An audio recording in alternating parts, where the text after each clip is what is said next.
basim posisi miring ke kanan atau ke kiri untuk memberikan kenyamanan pasien.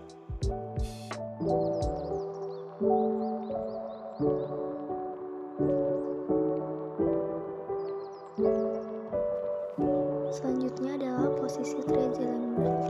Posisi pasien berbaring di tempat tidur dengan bagian kepala lebih rendah daripada kaki.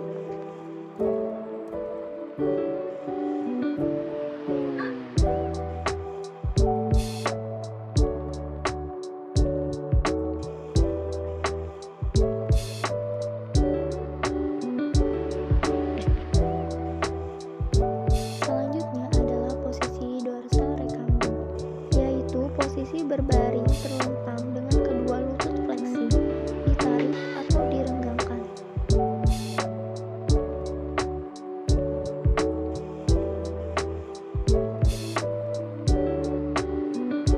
Selanjutnya adalah posisi litotomi, yaitu posisi berbaring terlentang dengan mengangkat kedua kaki dan menariknya ke atas bagian perut. Dan yang terakhir adalah posisi genupectoral, yaitu posisi menungging dengan kedua kaki ditekuk dan dada menempel pada bagian alas tempat tidur.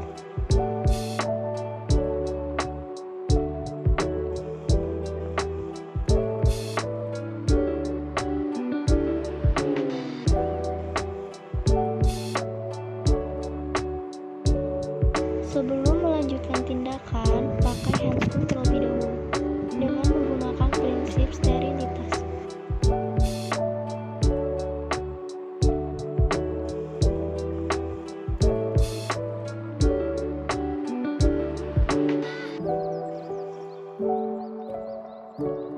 Setelah itu, hubungkan selang, lalu alirkan oksigen dan cek hembusan aliran oksigen di punggung tangan.